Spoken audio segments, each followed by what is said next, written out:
Welcome to Canton Confidential, the Karen Read murder trial. It took 10 days, but we now have a jury. Good evening. Thanks for joining us, everyone. I'm J.C. Monahan. And I'm Glenn Jones. Opening statements are scheduled to begin next week. More than 500 people have been screened since the start of jury selection.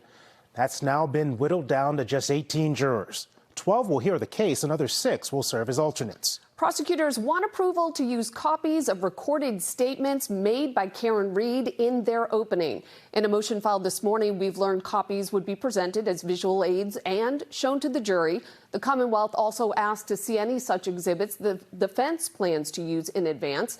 The defense responded, confirming they will use visual aids, and in their own motion asked the state to prevent its exhibits ahead of time as well. Basically, both sides saying, don't surprise us. We want to know what you're doing. We're going to tell you what we're doing. 100%. Let's take a closer look now at the final day of jury selection. John Maroney has all the details from outside Norfolk Superior Court. We're happy with the whole process today. Opening statements in Karen Read's retrial are set for next Tuesday after 10 days of jury selection, which lasted twice as long as the first time around. More of the jurors now, when questioned, are indicating a bias that they cannot get over. The 45-year-old defendant has pleaded not guilty to hitting her boyfriend and Boston police officer John O'Keefe with her SUV and leaving him to die in a blizzard. She says she's been framed. Ms. Read starts this trial presumed to be innocent. Judge Beverly Cannoni asked more than 50 potential jurors Tuesday about their knowledge of the case. 80% said they've heard of it, 48% say they've formed an opinion, and 15% say they have a bias, either against or for Karen Read. Are you happy with these jurors, these 9 men and 9 women? Very pleased, You've seen absolutely. them Yep. up close, and what do you think about them? Truthful, and they were questioned thoroughly. Special Prosecutor Hank Brennan is in charge of the state's case. The NBC10 investigators say records show he's been paid more than $234,000 for his services so far. Justice for John O'Keefe doesn't have a price tag on it. That fee is far below, his hourly rate is far below what he would be charging a private client. The prosecution is planning to use comments from Read's various interviews to poke holes in her case, including during opening statements.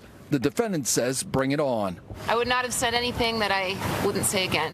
There's a hearing Wednesday to take up some outstanding motions. Opening statements will take place next Tuesday after the long holiday weekend.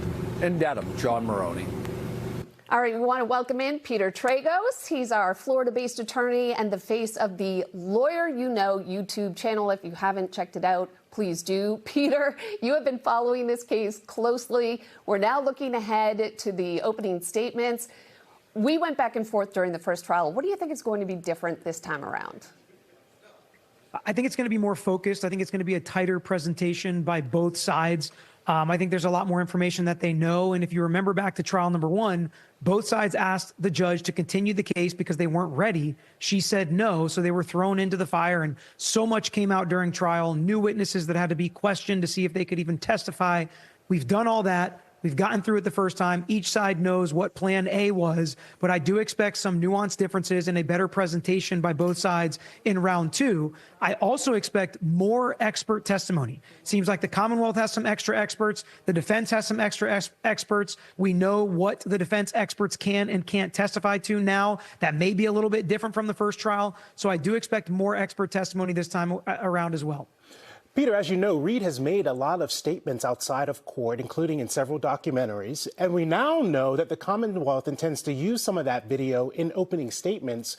What do you think of that as a prosecutor tactic? And do you think the defendant should be concerned about the comments she's been making outside of court being used in this second trial? Yes, there's a lot of different ways to look at this. I was surprised in trial number 1 that Adam Lally, who prosecuted the case, didn't use more of her statements, because she did make statements ahead of that trial as well, and they just weren't used. I'm not surprised that Hank Brennan is planning on using them. I think that's usually a gold mine for a prosecutor if the defendant is making statements on the record that you can play before the jury in an interview, that she is willing to talk out there and she's not going to take the stand here. You can't make that argument, but will a jury think that? And as a lawyer, we're good with words. We're good with making arguments. And if we have the defendant's words on paper or in a recording and we think they fit our theory of the case, usually lawyers are good at setting that out. From Karen Read's perspective, she was able to make statements publicly without being cross-examined. And she says she stands behind everything she said. And if she doesn't take the stand, it's just those statements that were said in the interview that they can also play to give context to all of her statements.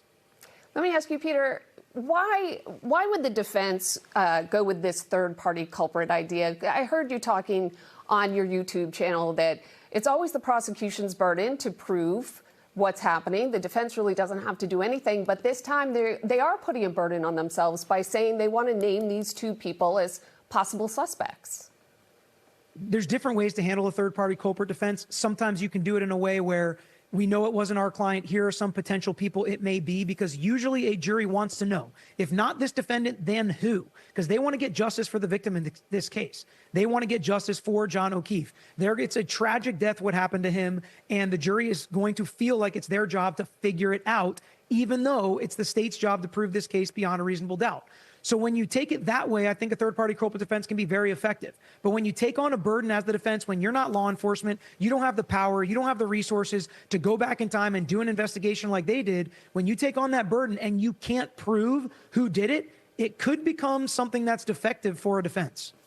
When you engage with your audience, Peter, and you compare what's happening now to the eve of the first trial, is there any difference in the temperature of what people are saying and thinking about Karen Read's guilt or innocence?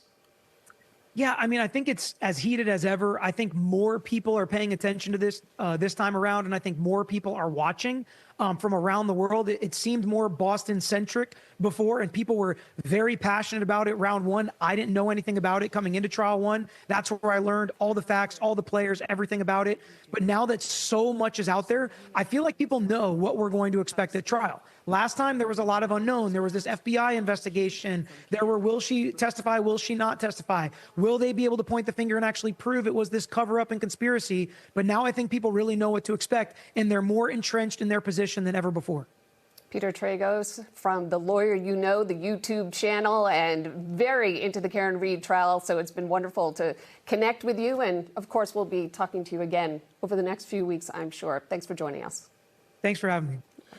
Okay, joining the conversation now is our courtroom insider, Sue O'Connell. So, Sue, sort of the same question to you about comparing the eve of the first trial to the second trial, because, of course, this time around, we know what the outcome of that federal investigation is. We've all read the Canton police audit, and we have so many of these comments that Karen Read has made outside court that we know now the prosecutor will use in court. What do you think about the strength of the Commonwealth's case this time compared to last time? Well, I think it has, because, first of all, I think the strength for both cases is stronger because they have information now, right? They've seen what the other side is going to, at least from a framework, present, and they have information from the former jurors who told them what worked and didn't work. And the thing about 12 jurors, 18 jurors, whatever the number is they are a snapshot of the general population. So from a research standpoint, you can think if it worked with that juror group, it's going to work with this juror group. Or if it didn't work, it won't with this juror group as well.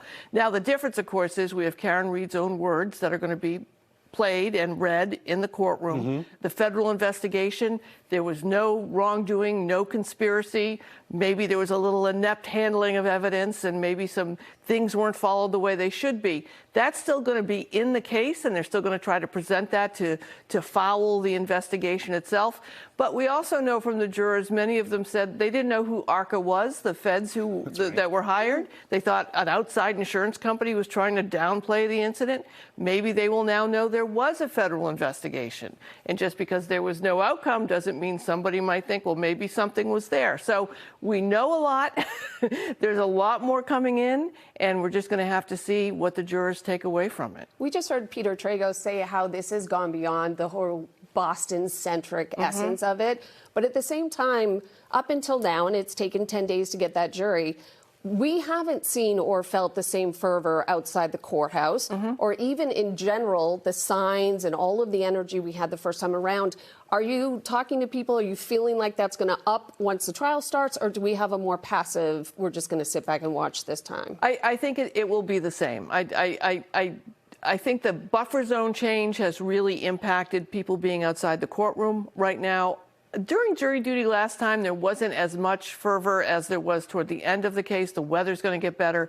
People are going to have time off. A lot of people who I spoke to at the last trial were teachers and had the summer off. So it may indeed, and people traveled then from like Tennessee and Great Britain. We spoke to them.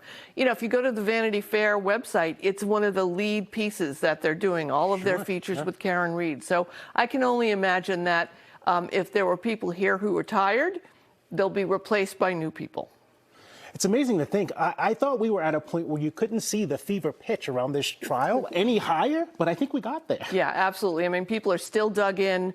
They believe what they want to believe. They're not open to new information. And now we also have, we could tell by our viewer questions that are coming to us, people who are checking in for the first time and are asking questions that we have answered and litigated, and they're going to be adding their input, which we welcome. That's going to be fresh to the watching of this case. All right, we get started next week. So, O'Connell, thank you. Fingers crossed. With opening statements slated to begin next week, be sure to join us here on Canton Confidential, the Karen Reed murder trial.